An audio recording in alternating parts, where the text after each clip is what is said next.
Hello, xin chào tất cả mọi người. Hôm nay mình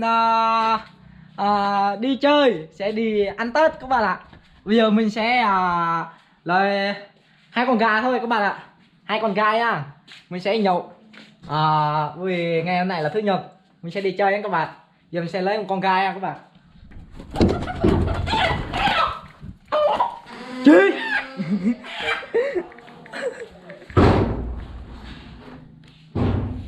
Kali chắc là đây, đây là con gà dân tộc nha, con gà đồng bào, không phải con gà người Kinh đâu. Đây dưới gà rừng nè, để cái vào Đức, Cài vào Đức. Con cồi con máy. bây giờ mình sẽ nhậu nướng ở trong núi nha các bạn, núi lửa sa chi đằng gia nha. Tỉnh dân lại. Đây con cái và con Đức. Cho tất cả mọi người nha, chào năm mới và chúc mừng năm mới. Chúc các bạn một năm mới tràn đầy niềm vui nha các bạn ơi. Chúc gia đình các bạn bình an. Chúc các bạn luôn may mắn trong cuộc sống, trong công việc và năm mới này. Bây giờ thì anh em chúng tôi hiện tại đang ở chật núi. Thì hôm năm nay thì anh em chúng tôi không có gì hơn. Bởi vì lần đầu tiên thì Rub TV xin cảm ơn tất cả mọi người trong suốt thời gian qua đã ủng hộ team Rub TV.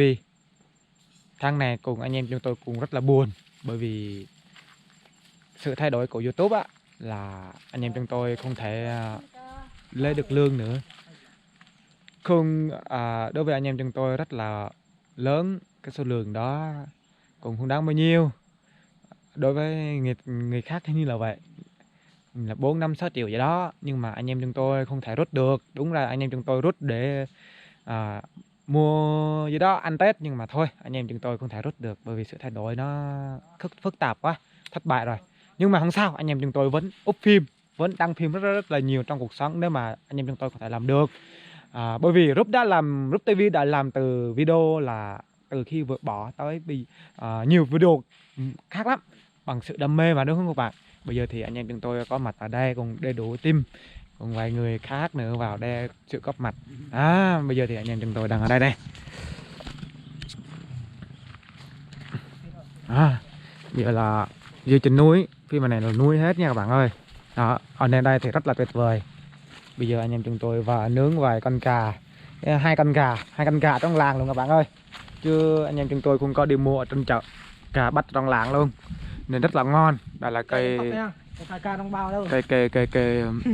đà. Phía bên này là núi, phía bên kia có nước này.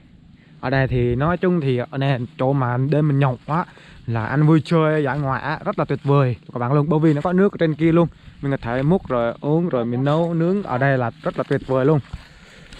Bây giờ không có gì đây. Phía bên này lá này, con vinh gọi nhưng cu ly nha, chào lắm vậy. Đây là cá nướng nha, ướp, tay đã ướp rồi. Tay ba. Đây là món ăn của chúng tôi đây. Hai con thôi các bạn ơi. Tết này Tết nghèo thật các bạn ơi.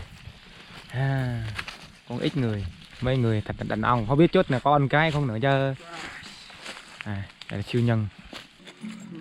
Hello mọi người, hôm nay Tết nha. Bây giờ anh em chúng tôi sẽ đi nhậu, chứ không có nhậu đâu.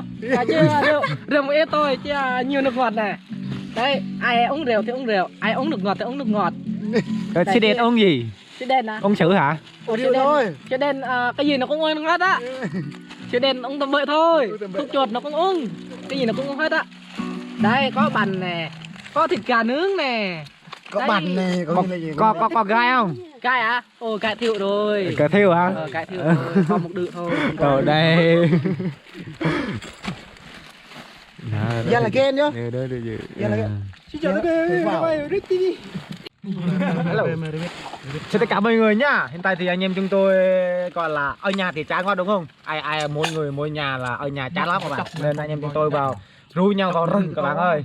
Làm những gì mà mình có thể làm được. Đó. Bởi vì không có con gái các bạn ơi, thiếu con gái các bạn ơi. Nửa tìm mãi, tìm từ sáng tới chiều mà tìm được một người mai đang ngủ ngủ quên á, nên không đi chơi. Tìm từ ngày hôm qua tới ngày này nè, đồ người ta danh hết rồi. Cái Tết là hiếm quá. Rồi các bạn sẽ có uống nha, cho các bạn uống vui vẻ nha. Mua luôn, bảo đem đi mua luôn. Đây các bạn ơi. Đó các bạn ơi. Chùm vòi con Có bò hút luôn, con cái ông bò hút thôi. Đó, thấy chưa? BD ung Pepsi. Rồi BD ông Pepsi này. Ông Rin đó, cho nó mặc quần Rin. Phục người lọc lại. Đây là gặp được ở trong rừng này, bạn này mới gặp ở trong rừng, leo ra coi để này xuống này. Đó con chim là con chim đầu chim này được. Đó chim. Đây là món cháo nha các bạn ơi. Cái đồ.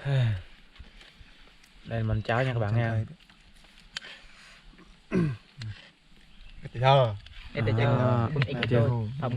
Ở đó có trứng luôn đó, người ta dành cho mình có trứng luôn, tốt lắm. Nè, trứng ai rớt xuống đây trời. Chú chà một cái trứng đâu, có một trứng đâu. Không được rồi, đồng bào này đừng được rồi.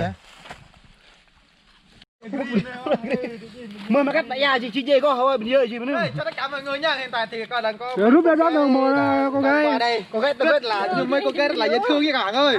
Đó, đây là các bạn ơi, vui quá các bạn ơi. Hiện tại thì anh em chúng tôi đã tìm được mấy cô cái rồi. Đàn ông mà không có con cái sao mà vui được đúng không? Sao mà hạnh phúc được đúng không? Rồi, ok rồi, sẵn sàng rồi. Tuyệt vời rồi các bạn ơi. Đèn thôi lui rồi. Đó. Này, Thành luôn. Đây á, coi sẽ đen thôi. Chắc phải cái vô mình trời, cái vô mình trời. Đã được rồi, nhiều đoạn một cái. Bẹ quá cái mặt rồi, chim bè á. này là cái giờ ý à, mà nó pháo là quay là ta tung ta tính chơi nó mặt là nó biết chơi mặt ta đúng không? Lăng này Giờ mới nha vậy là một khách nó còn con đi nụ bố bay đây lên từ nhọ cái lo là ghê có mà nhiều người nha. Hôm nay là Tương là chỉ có một người cô gái thôi, cô gái đen này đó, phải không đó, nhưng mà lúc đó và cố gắng đi tìm và cuối cùng đã thấy có rất nhiều cô gái, nhiều toàn là mấy em dễ thương hết các bạn ơi.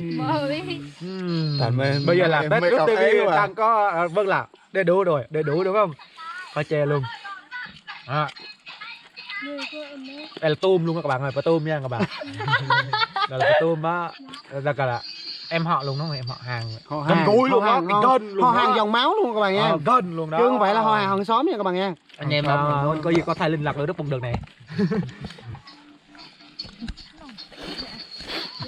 Ai vậy? Nhưng mà đó hát nhạc xong chạy qua đây luôn nha. Mọi người chỗ này cũng đều xài hết rồi ha các bạn. Bây giờ mình sẽ lấy cái đàn, sẽ đến cái đàn sẽ hát nha các bạn. Cô chị đấy có được ai nữa đâu. Siêu đen. Vâng, siêu đen sẽ hát các bạn ơi. Hello mọi người, bây giờ siêu đen sẽ hát cho các bạn một bài. Giờ siêu đen cũng đã say rồi. Hát bài rất là buồn luôn. Như một bài là điêu thuốc tàn nha các bạn. Ông rượu thứ phải rượu càn nè. Rồi đâu ok.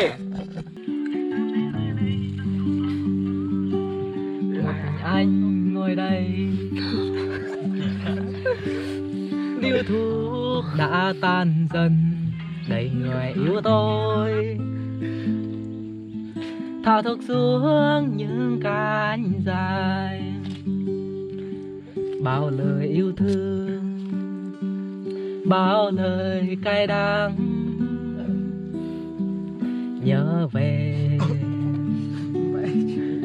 của anh và em.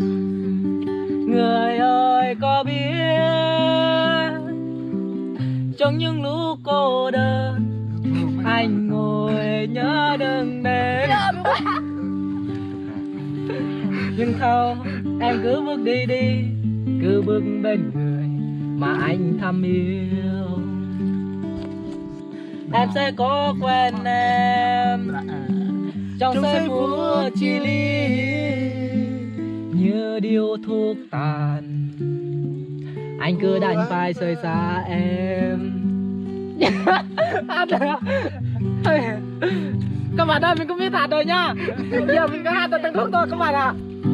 Hát đi trời ơi. Rồi Bè mà đâu bè mà. Không mà tài cũng hát mà. Bè mà bè á, bè hát đi, bè á.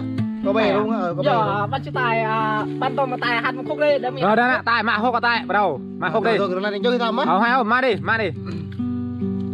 Một mình tôi ngồi đây, điếu thuốc đã tan dần, đợi người yêu tôi. thấu thức suốt những cánh dài, bao lời yêu thương, bao lời cay đắng nhớ về tình yêu của tôi. Người ơi có biết Rất là hay các bạn. trong những lúc cô đơn Đây vợ của mình nha các bạn. ngồi nhớ đến em. Trời ơi dương thế mà trời ơi. Nhưng thôi em cứ bước đi, cứ bước bên người mà em thầm yêu. Anh sẽ có quên em trong giây phút chia ly, như điếu thuốc tàn của anh và em. Hai người em có nhớ anh không? Ôi năm là giờ anh nhìn được là lên ồn á. Nó Anh cũng đành phải rời xa em. Răng rồi lên tiếp tục Rồi giống như các bạn ơi, mình có bị hạt đâu các bạn ạ. Hát đấy, mới hát trong ca đâu mà. Mình hát tầm bậy thôi nha các bạn. Các bạn đừng có chửi mình nha, mình hát tầm bậy thôi.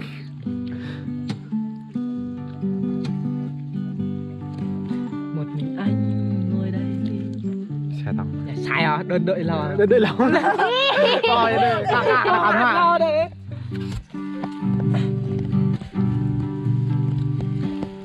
Anh ngồi đây, điếu thuốc đã tan dần đầy người yêu tôi, thao thức xuống những cánh dài,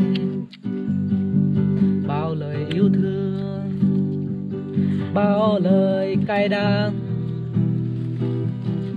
nhớ về của anh của em. Người ơi có biết trong những lúc cô đơn anh ngồi nhớ đến em,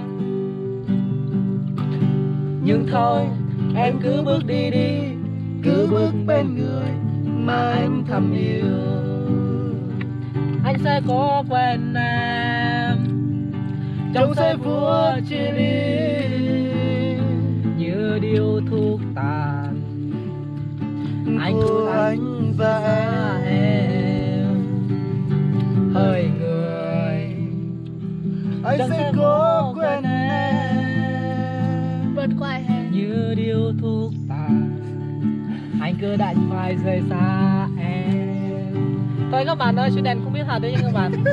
Buồn lắm các bạn ơi. Hôm nay ngày vui sao buồn? Mình thật là xấu hổ lắm các bạn ạ. Mình vô hát, mọi bạn con gái trên này nó đang cười mình à. Mình không biết hát đâu các bạn ạ. Đừng đang chạy chi rồi đây, rất là ngon các bạn ơi. Đây cô gái nhịp ảnh già đã trở thành nhịp ảnh già rồi các bạn nha. Siêu đen đang thích cô gái ấy đó nha các bạn ơi. Xả thôi. Hello các bạn ơi, bây giờ mình sắp tan được con gái này rồi. Linh. Thôi dương trời thôi nha. Linh. Nếu lỡ mà cắt người yêu của nó là chặt vân mình chết luôn á các bạn. Giờ mình sẽ dương thôi. Để tao các bạn ơi. Nếu mà mình tan nó, mình sẽ tù luôn á. Bây giờ thì cái gì ta? Tên nói gì ta? Tên nói mà. Bây giờ thì cùng kênh chiều được bạn ơi. Tên giới thiệu tất cả câu cái bạn buôn làng các bạn ơi. Câu cái buôn làng thì cũng hơi ngại camera nhé các bạn ơi, bởi vì mình đã nói mà đúng không? Nhiều lúc thì mình quay Nhưng mà con gái này không ngại camera đâu. Đây là con gái ED mà. Vậy nhá. Vậy nhá.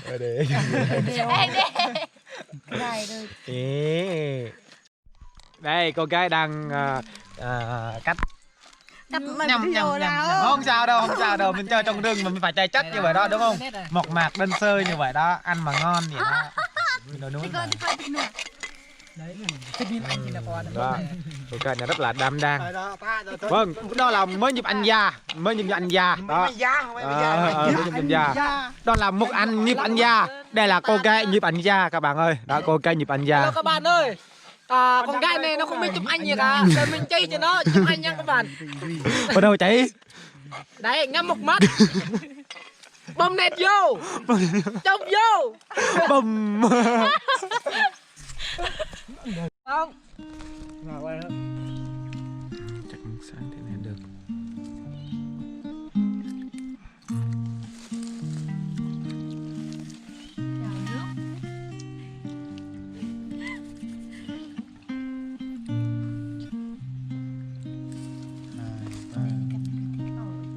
Hôm nay mưa rơi tâm trí rối bời, nhớ về một người ở nơi xa xôi.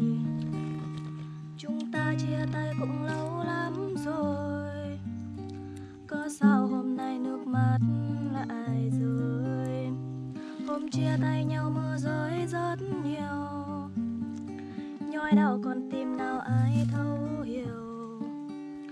Bao năm bên nhau hạnh phúc thế mà, đắng cay chỉ trong giây phút là sao. Người ta thường nói ngày mưa rơi là ngày buồn nhất, ngày ta đã đánh mất tất cả trong tình yêu. Từ người thương qua người dưng, dần khoảng cách không có điểm dừng. Giờ anh mệt mỏi với tình cảm em dành cho anh, tự như những chiếc lá cuối thu trên cành cây xanh.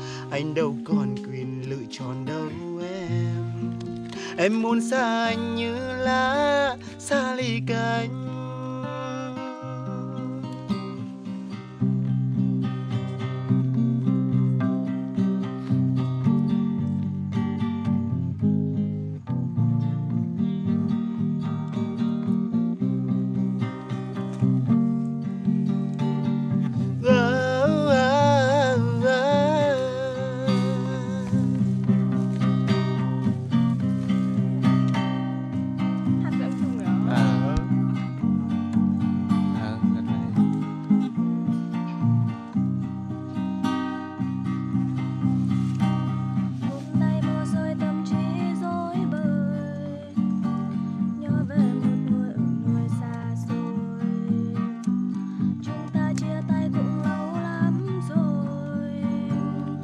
Sao hôm nay nước mắt lại rơi. Hôm chia tay nhau mưa rơi rất nhiều, nhói đau con tim nào ai thấu hiểu. Bao năm bên nhau hạnh phúc thế mà, đắng cay chỉ trong giây phút là sao.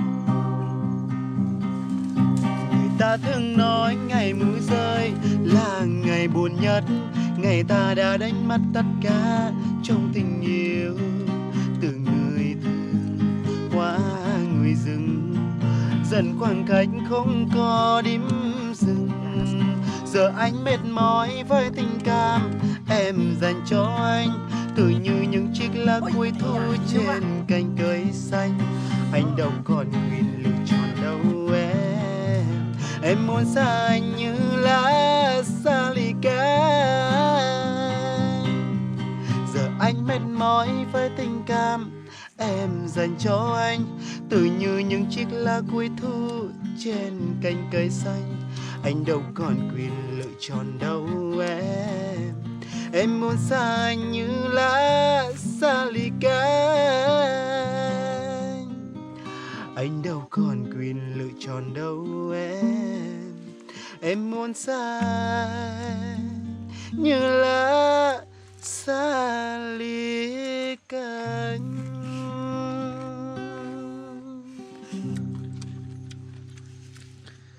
Các bạn ơi, còn một cái đùi gà rồi các bạn ơi. Ô, các bạn ơi, bây giờ tối rồi thì anh em chúng tôi phải về rồi các bạn ơi. Hiện tại có người đi đằng sau, người đi đằng trước thì mấy con cái thì nó còn về rồi. Mà cùng mới về thôi, cùng về chung thôi, Hạ đang đi trước. Hôm nay còn vui thật bởi vì tìm được mọi hồi nãy là tướng có ít người ai về được mấy nhiều người nó vào đây cũng rất là vui đúng không? Được ngày hôm nay đang ngày đặc biệt mà. Anh em này chúng tôi sẽ kết thúc mùng 2 Tết ở đây rất vui. Hôm nay nên thực sự cũng là rất là vui. Còn cùng giống như đã xóa tan hết nỗi buồn rồi các bạn ơi. Cảm ơn các bạn đã xem và ủng hộ Rub TV trong thời gian qua nha. Hẹn gặp lại các bạn ở một video tiếp theo nữa. Chào các bạn. Bây giờ là siêu đen khóc không có tiền các bạn ơi. Hello mọi người. Con gái nó bỏ đi hết rồi. Đây lại mình giờ này. Con gái ơi là như đi dễ thương quá các bạn ơi. Các bạn ơi, hiện tại siêu đen không chịu nổi nữa nè. Hồi nãy là rút gọi kêu mê mấy bạn nữa, toàn là dễ thương thôi à. Bởi vì mấy bạn đó gần cuối với rút. Nhưng mà khi gọi nó vào đè rồi rất là bất ngờ cho siêu đen mà wow, cái đẹp quá, đúng không? Mình rất là bất ngờ. Con gái mà đừng có sau lưng mình đó. Gái đó đẹp lắm các bạn ơi. Tội quá các bạn ơi. Thôi các bạn ơi, mình đã dừng à, đùa các bạn đã lộ rồi các bạn ạ. Giờ các bạn hãy gặp mình nhé. Rồi, Tội quá các bạn ơi. Rồi anh em chúng tôi sẽ cùng đi thôi. Thôi, chào các bạn nhé. Bây giờ mình về đây. Rồi chào mọi người.